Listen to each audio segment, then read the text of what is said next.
This is a simple demonstration of After Effects Text Animators. So once you have your After Effects project file open, you want to add a new composition, and we'll call this composition your last name, your first initial, and text.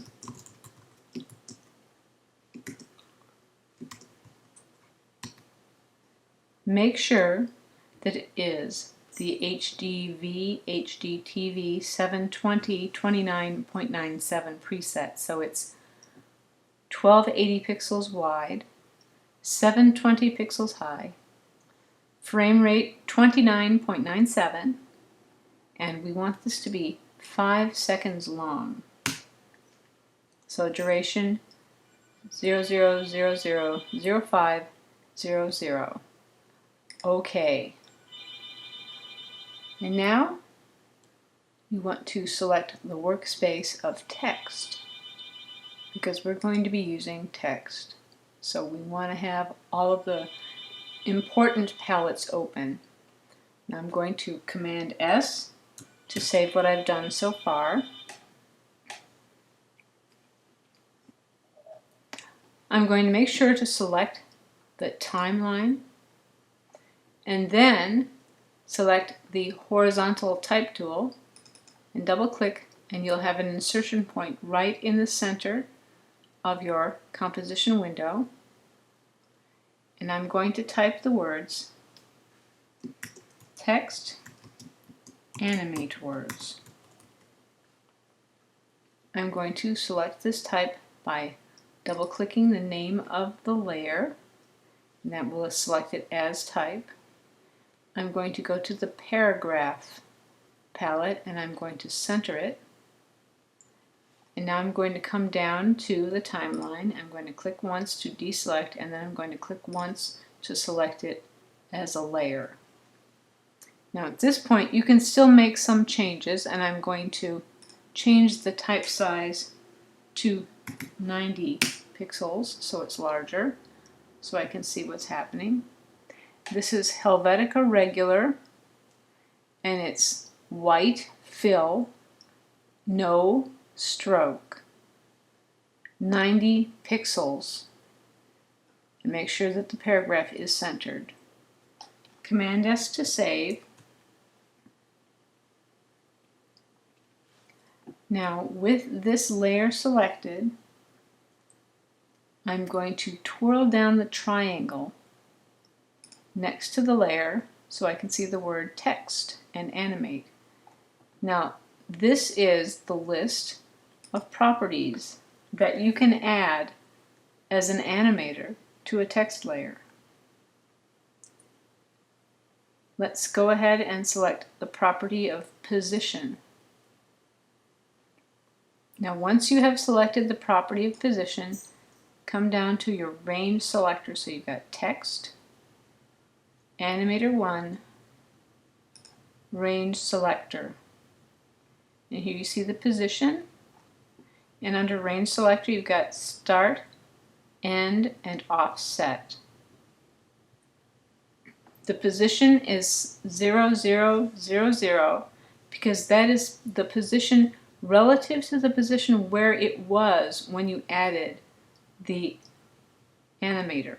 So it is 0, 0, 0, 0, so you haven't moved it from the original position. Let's get our selector. So press V to get your arrow tool. So the start and the end determine how much of the change has been entered. So at this point I'm going to change this second number, which is the Y value, to 300 and press return, and you've got 100% of the change has been applied because the default values are 0 and 100%. If you change this number, you see it moves it around.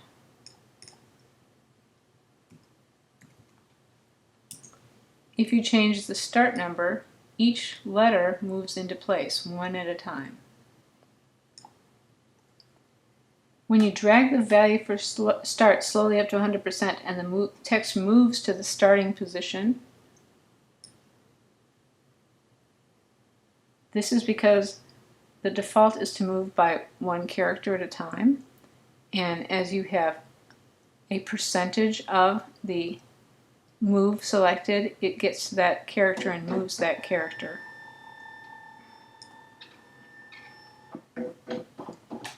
Now if you set start at 100% and then move end to 0, you see you can make the move happen in the opposite direction. Okay, so set end for 100 and start for 0. Now we're going to keyframe the start position. We're going to turn on the stopwatch for start.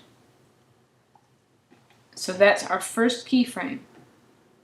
We're going to move the CTI to 215, and then we are going to move the start to 100%.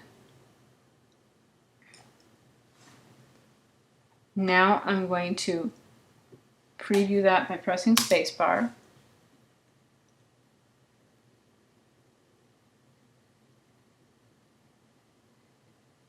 Okay, I'm going to press spacebar to stop the preview. Now I'm going to go back to 215 and I'm going to pull up to 3 seconds.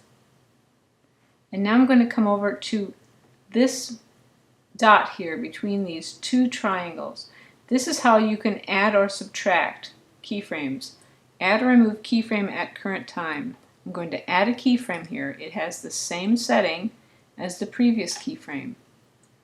Now I'm going to drag the CTI to the last frame, which is 429, and I'm going to change the start value back to 0 again. I'm going to Command-S to save that, and then I'm going to play to see what happens.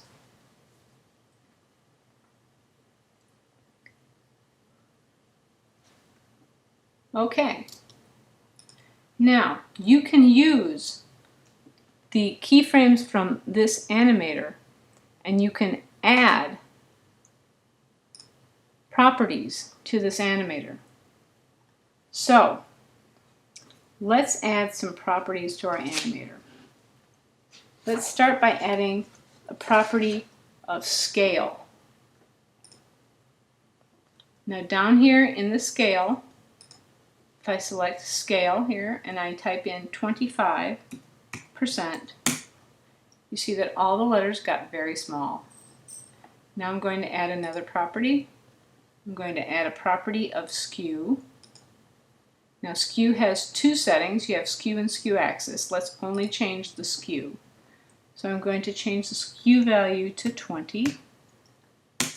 You can see everything got tilted slightly. Now I'm going to add another property. I'm going to add a property of opacity. Now let's set the opacity to 25%. You see it's become very dim. And let's add one more. Let's add the property of rotation. And let's set the rotation. We'll do degrees, and we will put in 30 degrees. So that has rotated everything slightly.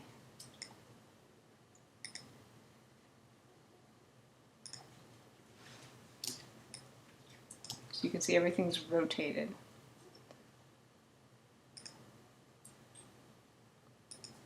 Okay, so now I'm going to Command-S and I'm going to press the space bar so I can see what happens. And you see that the letters become less opaque, they rotate, they unskew, and they come straight up and become larger. And then they go back down to the bottom.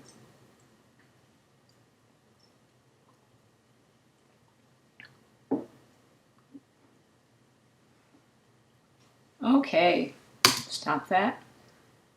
Go to the beginning, Command-S, and add to the Adobe Media Encoder queue.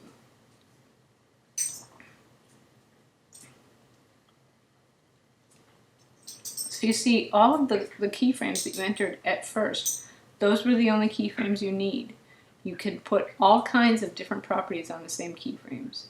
If you wanted things to be happening at different times, you could always put on another animator, but it's nice to know that you can have everything controlled by the one set of keyframes.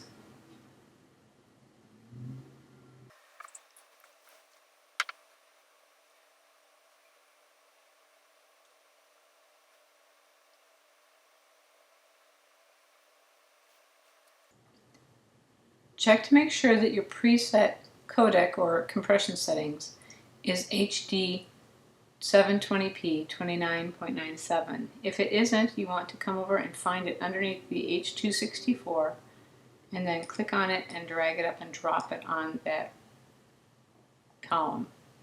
Then press the green triangle.